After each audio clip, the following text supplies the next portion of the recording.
इतिहास खुद को दोहराता है, यह बात आप लगातार सुनते रहे हैं। अब स्थिति यह है कि उत्तर प्रदेश का इतिहास बिहार में दोहराया जा रहा है।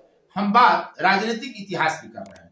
आपको याद होगा कि उत्तर प्रदेश विधानसभा चुनाव में 80 बनाम 20 का चुनावी मुद्दा बना था। यानी साफ साफ भाजपा के नेताओं द्वारा यह कहा गया था कि यह लड़ाई 80 बनाम 20 की है, यानी 80% हिंदू और 20% मुस्लिम, हिंदू बनाम मुस्लिम। बिहार में भी यही पॉलिटिक्स हो रही है। यह तय है कि आने वाले लोकसभा चुनाव में ही नहीं बल्कि 2025 में जो बिहार में विधानसभा का चुनाव होना है, वहां भी यही फार्मूला फिट बैठेगा। भाजपा तय कर चुकी है कि इस बार बिहार में 70 बनाम 30 की राजनीति करेंगे और 40 की 40 लोकसभा सीट जीतने का प्रयास करेंगे। और फिर 2024 के बाद 2025 में जब विधानसभा चुनाव होगा तो यही फार्मूला फिट बैठेगा। 70 बनाम 30 यहां जो है, उस 30% में मुस्लिम और यादव दोनों शामिल हैं। जब मुजफ्फरपुर में 5 नवंबर को अमित शाह आते हैं तो उन्होंने इसी तरह का संदेश दिया था कि 70 बनाम 30 की लड़ाई होगी, यानी मुसलमान और यादव को छोड़कर यहां राजनीति होगी। यादववाद से, यादव को लुभाने के तमाम प्रयास से अब मानकर चला जा रहा है कि भाजपा ने खुद को अलग कर लिया है। भाजपा ने अतीत में यादव मतदाताओं को लुभाने के लिए, लालू प्रसाद यादव के आधार वोट को तोड़ने के लिए, उनके लालू प्रसाद यादव के जो यादव मतदाता हैं, जो उनके साथ पूरी तरह एकजुट होकर चिपके रहते हैं, उसमें भेद पैदा करने के लिए, तोड़ने के लिए, अपने पाले में लाने के लिए भाजपा ने 3 कवायदें की हैं। इतिहास गवाह है इसका। और इन तीनों कवायदों का कोई फलाफल उसको हासिल नहीं हुआ। इसलिए अब बीजेपी ये मानकर चल रही है कि मुसलमान तो हमारे वोटर हो नहीं सकते, रहे नहीं है, तो अब यादवों पर जो प्रयास कर रहे हैं तो उल्टा हो रहा है। यादव जुट नहीं रहे और दूसरे मतदाता दूर जा रहे हैं या शांत हो जा रहे हैं। ऐसी स्थिति में 70 बनाम 30 की राजनीति पर भाजपा फोकस कर रही है। तो पूरा मामला आपको हम बतलाते हैं। 2015 और 2020 में जब बिहार विधानसभा का चुनाव हुआ तो यादव मतदाताओं को साधने की बीजेपी ने भरसक कोशिश की, कामयाबी नहीं मिली। आप देखिए, यहाँ पर नंदकिशोर यादव हैं जो लगातार मंत्री रहे और 1971 से अभी तक बिना जिम्मेदारी के हुए नहीं रहे। इतने बड़े हुए नेता हैं, आरएसएस के करीबी माने जाते हैं। बिहार में सड़कों का जो विकास हुआ उसके लिए नंदकिशोर यादव के योगदान को भुला नहीं जा सकता है, उसको श्रेय दिया जाता है। और वे 1998 से 2003 तक लगातार भाजपा के प्रदेश अध्यक्ष रहे, तब भी यादव नहीं जुटे। दूसरी कोशिश भाजपा ने करी भूपेंद्र यादव के साथ मिलकर।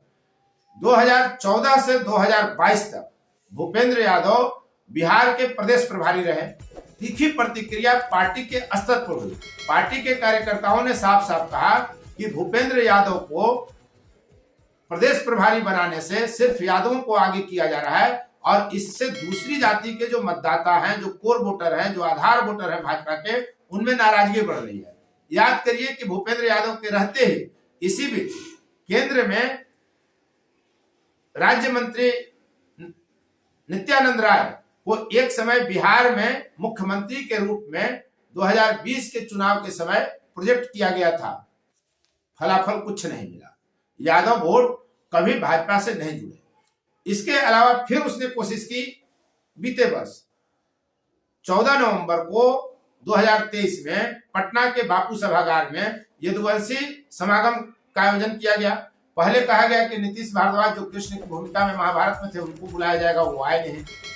कारण जो भी रहा हो, दावा किया गया कि 21,000 यादवों ने भाजपा ज्वाइन कर ली।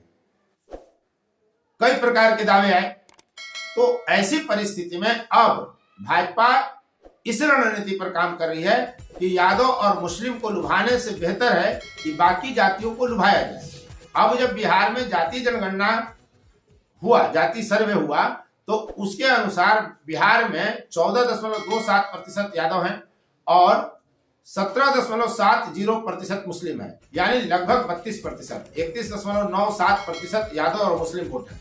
और ये मानकर चला जाता है कि यह जो 32% लगभग वोटर हैं पूरी तरह राजद के साथ है। यह आबादी जो है 32% बिहार में वो राजद के साथ है, लालू प्रसाद यादव के साथ है, तेजस्वी यादव के साथ है। ऐसे में इनमें से हमारी करना बहुत मुश्किल हो रहा है दूसरी पार्टियों के लिए। जदयू ने भी प्रयास किया लेकिन मुस्लिम वोट उनके तरफ नहीं गया।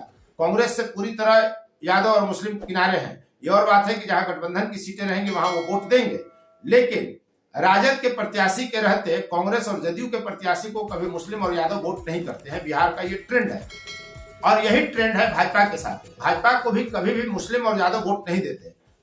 यदि कहीं भाजपा का कैंडिडेट यादव है और दूसरे दल का कैंडिडेट वहां यादव उपलब्ध नहीं है तो फिर यादव भाजपा को कुछ वोट दे दे, ये मुमकिन है। कहीं कहीं इसके उदाहरण मिलते हैं, लेकिन आमतौर पे मुस्लिम वोट और यादव वोट भाजपा के साथ खड़े नहीं होते। और इसीलिए भाजपा ने अब ये तय कर दिया है कि हम 70 बनाम 30 की लड़ाई लड़ेंगे, यानी पूरी तरह केंद्रीकृत किया जाएगा सांप्रदायिक मुद्दे पर, सांप्रदायिक विभाजन पर। और इसमें आग में घी कौन डाल रहा है? विपक्ष। ऐसा नहीं है कि विपक्ष खामोश है। विपक्ष लगातार राम के बहाने, अयोध्या के बहाने, हिंदुत्व के पर आपत्ति दर्ज कराती है, सनातन संस्कृति की आलोचना करती है और तीखी आलोचना करती है, भद्द पीट जाती है। तो ऐसी परिस्थिति में जब गैर मुस्लिम परस्त की राजनीति, मुस्लिम तुष्टीकरण की राजनीति पूरा विपक्ष करने पर आमदा दिखता है, खासकर थोड़ा बहुत आप कह सकते हैं कि जदयू इस मामले में पीछे है, वरना राजद तो इसी पर है, और कांग्रेस। तो भाजपा के पास हिंदुत्व, सनातन और सांप्रदायिक विभाजन वाली ही राजनीति बच जाती है, तो वो इस फेरा में रहेगी।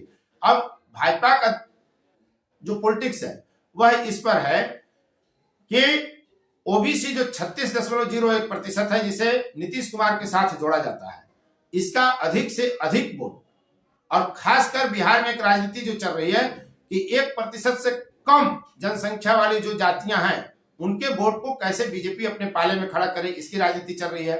पिछड़ा जो 27.12% है उसमें 14.27 यादव है, तो बच गया 13%। अब इस 13% में भी आप घटा दीजिए करीब करीब 7% पिछड़ा, और घटा दीजिए 2.87 कुर्मी और 4.2% कोयरी, तो जो 6% पिछड़ा वोट बच जाता है उस पर भाजपा का पूरा फोकस है। लेकिन 4.2% जो कोयरी जाती है, कोयरी को पॉकेट वार किसी किसी दल को वोट देते हुए देखने का ट्रेंड है, लेकिन आमतौर पे जहां कुशवाहा जाति का प्रत्याशी किसी दल का नहीं है तो वो भाजपा के साथ जाता है।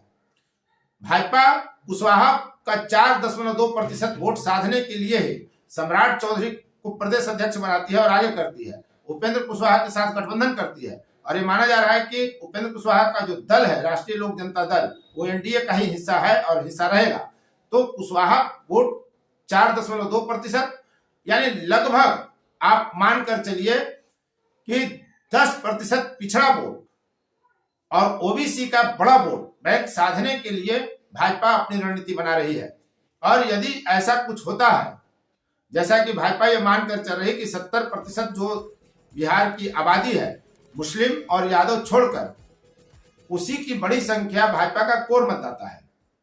इसीलिए भाजपा ने 50 लाख लोगों को अयोध्या दर्शन के लिए चुना है और उनको अयोध्या दर्शन कराया जाएगा। यानी राम की भक्तिमय माहौल में बीजेपी ये तय कर चुकी है कि जिस तरह से उत्तर प्रदेश में 80 बनाम 20 की लड़ाई केंद्रित करके अधिक से अधिक सीट जीत लिया गया, वही फार्मूला बिहार में लागू किया जाए, जहां 70 बनाम 30 की राजनीति करके, यानी यादव और मुस्लिम के खिलाफ बाकी जमात को खड़ा करके अधिक से अधिक सीटें लोकसभा में और फिर विधानसभा में हासिल किया जाए। तो भाजपा की ये रणनीति है और देखिए आगे आगे क्या होता है। आप देख रहे थे फोर्थ व्यूज और मैं उपेंद्र कश्यप। बेबाक, बारीक और तटस्थ राजनीतिक विश्लेषण का यह मंच है। आपसे फिर अपील करता हूं कि आप चैनल को सब्सक्राइब जरूर करिए। खासकर वैसे दर्शक जो खबर तो देखते हैं, वीडियो विश्लेषण तो देखते हैं, लेकिन वो सब्सक्राइब नहीं करते, उनसे मेरा विनम्र निवेदन होगा कि आप चैनल को सब्सक्राइब जरूर करिए, शेयर लाइक कमेंट जरूर करिए। धन्यवाद।